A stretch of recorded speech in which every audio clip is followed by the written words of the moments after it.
How long would you last if the power went out tonight? No heating, no hot water, nothing but cold, slipping through the walls, cutting through your clothes, pulling the warmth from your skin hour by hour.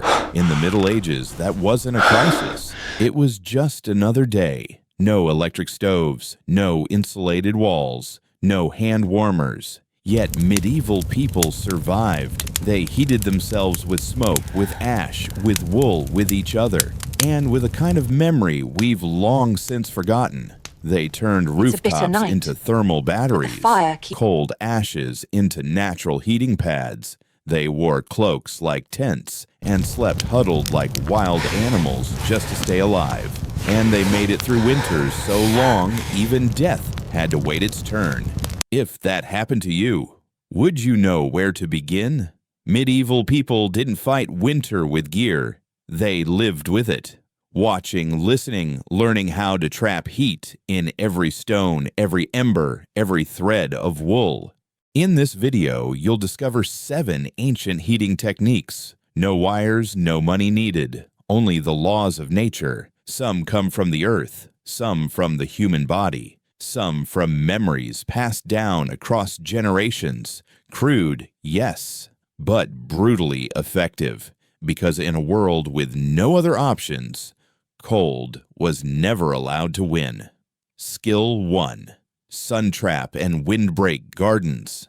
Modern people often think of warmth as something you create inside a heater, a thick coat, an oil radiator. But medieval people understood something simpler. Temperature starts outside. To survive winter, you first had to control wind and sunlight. In rural Europe, winter winds didn't just drop the temperature, they sucked the heat out. From walls, windows, even human skin. To fight back, people built windbreaks, rows of trees, thick hedges, fences, or bundled barriers placed on the north side of homes. These acted as a natural shield, redirecting gusts, slowing them down and softening the bite of cold before it reached the home. Where trees were scarce, people improvised, stacked firewood into thick walls, wove fences from branches called wattles, or piled up straw, filled sacks, temporary barricades to block the wind. These living walls trapped a cushion of still air around the house, the cheapest insulation they had. At the same time, they knew how to capture winter sunlight. Houses were often built facing south or southeast so the sun could shine in during the day. Windows were small but open at the right time, usually at noon, letting sunlight heat stone walls or packed earth floors, which would release that warmth slowly through the night. Materials like adobe slate or fired bricks were chosen for their thermal mass. They absorbed heat during the day and let it radiate after dark. In some villages, people even built outdoor workstations for net weaving, seed drying, or cooking. Tucked into sun, warmed wind, sheltered corners. These pocket suns acted like primitive greenhouses. No glass, no tech. Just a deep understanding of wind direction and the path of the sun. Today, we call this passive design. But medieval people had no such term. They just observed, experimented, and lived long enough to know what kept you warm and what got you killed. So the first rule of medieval heating wasn't inside the home. It was how you shaped the environment outside to keep the cold from reaching you in the first place. Skill 2. Stone benches and heat furniture. To us, furniture has 2 roles, something to sit on and something to look nice. But in the Middle Ages, where every piece of firewood was worth its weight in gold, chairs, beds, and tables had to help you stay warm across cold regions of Europe, especially Eastern Europe and the mountains. Stone or brick benches were built right next to the hearth. During the day, as the fire burned, the bench absorbed heat. At night, long after the flames died, it would still radiate that warmth, like a natural thermal battery. Some homes went further. They built heated beds, stone or brick platforms set above the fire chamber. You didn't sleep beside the fire. You slept on a floor warmed from beneath primitive, yes, but functionally identical to modern radiant heating systems. Poorer families who couldn't afford stone got creative. They made thick wooden benches with hollow cores, stuffed them with hot stones or warm clay pots, then sealed them shut. The result, a portable heat seat, perfect for placing in drafty corners or by windows. Handy farmers turned wooden barrels into sitting stoves, packing them with ash or insulation around hot rocks. At winter, markets, craftsmen, and vendors used coal, cushioned benches, wooden seats with a hidden clay pot of embers inside. You could warm your hands and feet without burning the place down. Think of it as an early version of a miniature heated table, efficient, safe, and movable. But warmth wasn't just about materials. It was about mindset. Every stone, every board could be turned into a heat source if you knew how to warm it, how to seal it, and where to place it. Today's off. Grid homes and eco-houses often build brick beds, cob walls, or stone platforms to hold heat passively, just like medieval homes did centuries ago. So if you still think a bench is just for sitting, a medieval peasant would probably smile and invite you to sit on a warm slab of stone fueled by no more than yesterday's fire. Skill 3. Heat lofts and smoke curing. When we think of heating, we think fire. But in medieval homes, warmth didn't always come from flames. Sometimes it came from smoke. Most peasant houses didn't have tall chimneys or fancy vents. Fires were lit directly on the floor or in low hearths. And the smoke, it wasn't sent outside. It was kept in, on purpose. Thick smoke would rise and accumulate in the rafters, creating a hot, choking upper layer of air. People didn't live in it. They stayed below, where breathing was still possible. But above their heads, that space became the smoke loft. Across beams and rafters, they laid wicker trays, hanging rods, or wooden slats to suspend meat, fish, sausages, herbs. The constant smoke and low heat slowly dried and cured the food. No fridge, no freezer, just clever chemistry. Physically, this created a double heating strategy. The smoke at the ceiling held in thermal energy, keeping warmth from escaping at night. The living space below stayed a few precious degrees warmer. The smoke itself acted as a natural preservative, antibacterial, antifungal, and insect repelling.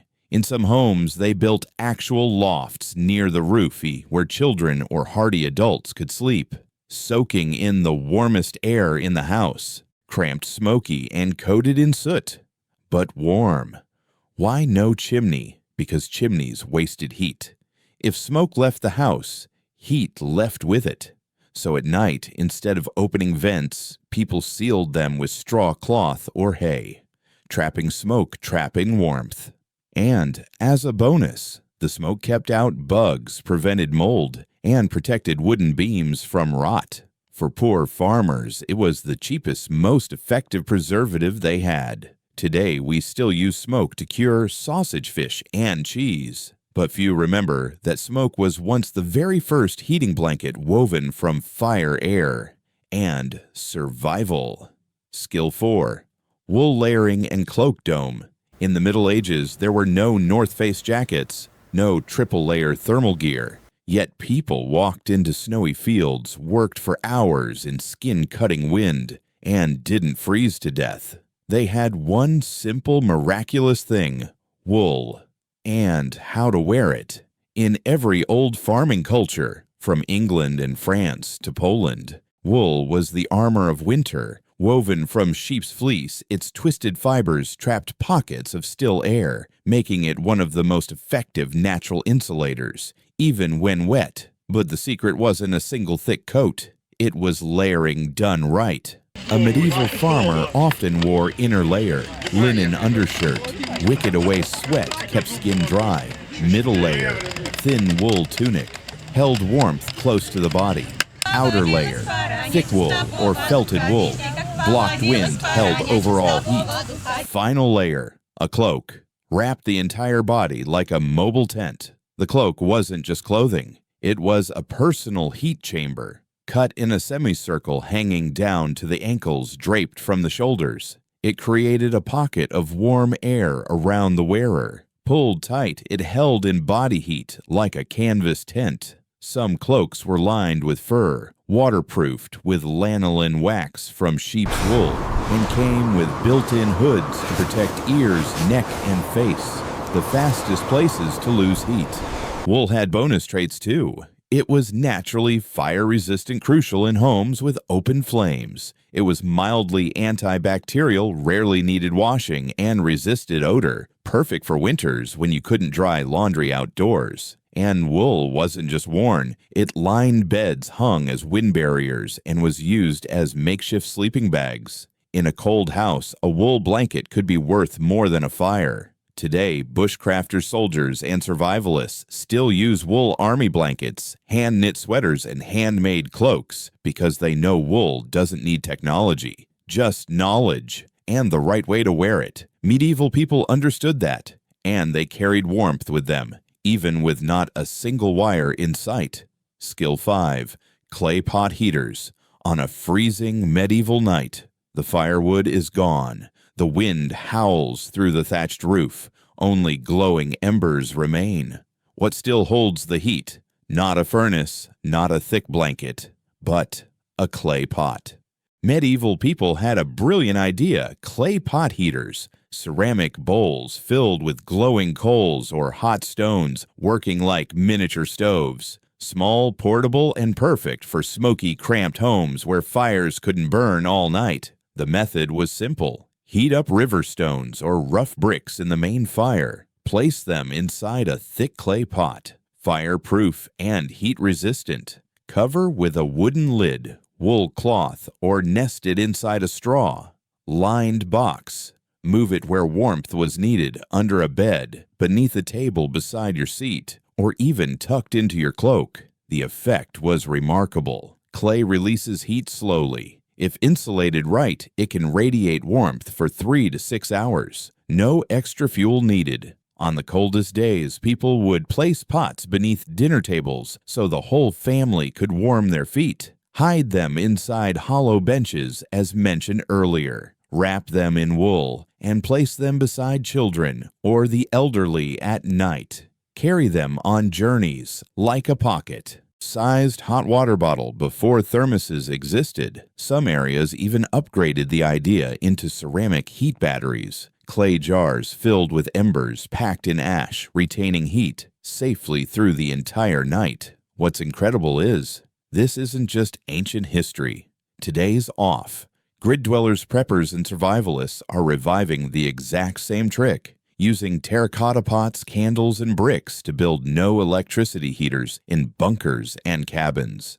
Because in the cold, the body doesn't crave luxury. It craves trustworthy warmth. And sometimes that warmth fits inside a simple unglazed pot. Skill 6. Communal heat circles. Today, we're used to separate rooms, private beds, and a thermostat for every space. But in medieval farmhouses, with wind slipping through the walls, no insulation, no electricity, the most precious heat didn't come from fire, it came from people. In winter, entire families, grandparents, parents, children, all slept together on a shared surface. A straw bead, a wooden platform, or a dirt floor layered with wool and hides. They didn't spread out. They huddled close, forming a heat circle. Like wild animals curled together under freezing skies. Each human body gives off about 100 watts of heat at rest. 4 to 6 people could generate as much warmth as a small heater. Pressed together, their warmth didn't dissipate. It built up, raising local temperatures by 6 degrees Celsius above the floor's baseline.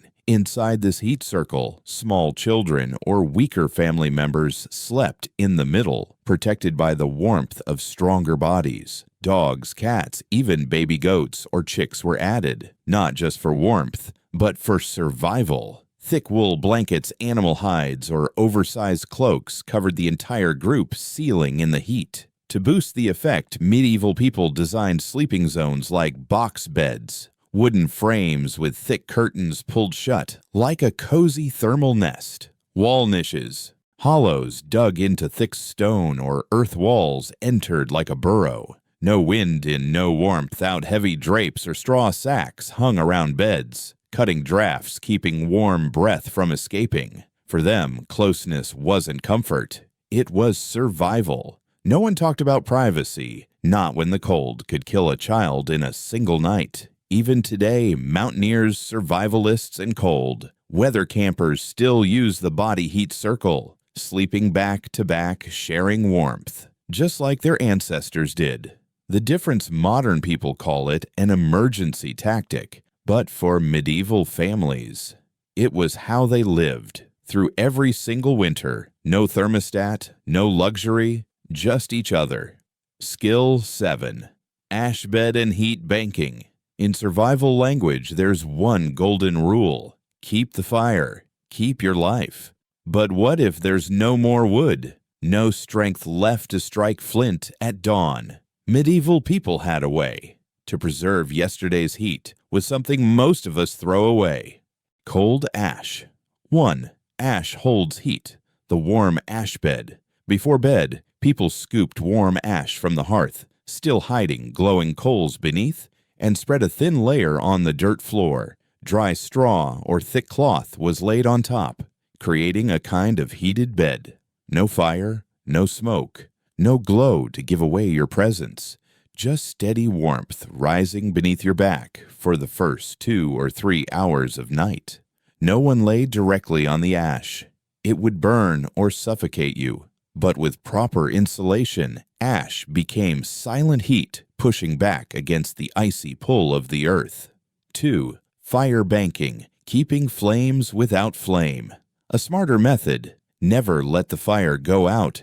Instead of letting flames die naturally, medieval people would cover the glowing embers with a layer of ash, blocking oxygen but sealing in heat. The flame disappeared, but the core stayed hot for 6 to 8 hours. By morning, all it took was brushing off the ash, adding dry grass, and the fire was back. No flint, no effort, no delay. This was survival gold, especially for the elderly, the sick, or children, anyone too weak to start fire from scratch. It also saved fuel, reduced fire risks, and gave peace of mind through the night. 3. Ash as insulation and hygiene. Dry, fluffy ash also became a building tool, stuffed into wall cavities, under floors, or around ovens. It acted as extra insulation, kept moisture out, and repelled mold and insects. Ash absorbed smells, killed bacteria, and worked as a natural deodorizer in homes with no toilets. Even in clay pot heaters, ash was used as a buffer to stabilize heat and prevent burns. Ash, the byproduct of fire, was the last blanket of the medieval world. It didn't glow, it didn't speak, but used wisely, it held the one thing that mattered most: residual heat. Quiet, stubborn, like the will to survive. In a long winter, it's not the person with the most firewood who survives. It's the one who knows how not to let the fire die. You've just seen 7 medieval heating techniques. No wires, no steel, no modern tech, just ash, wool, smokestone, and people. Medieval folk weren't stronger than you. They starved, they froze, they buried loved ones under white winters. But they didn't wait to be rescued. They didn't ask, what gear should I buy? They asked, what do I still remember? With no furnace, they dug into earth, blocked wind with trees, and soaked sunlight into cold stone walls. With no hand warmers, they wrapped themselves in hides and cloaks, and warmed each other with breath. With no power grid, they kept fire alive with ash, dragging yesterday's heat into the dawn. To them, every rock, every bench, every layer of smoke or wool had to do something, had to help the family survive. And when nothing was left, no wood, no fabric, no herbs, they still had each other. They lay close. They shared the heat of hands, of chests of breath. And they made it through the winter, not because they had enough, but because they knew how to use what they had. Today, we live inside central heating insulated walls, electric blankets, heaters, and a whole world inside our coat pockets. But if one night all of that vanished, what would you have left? A wool blanket, a stone, a south-facing wall, a human embrace, or maybe just a memory of the things we once called primitive?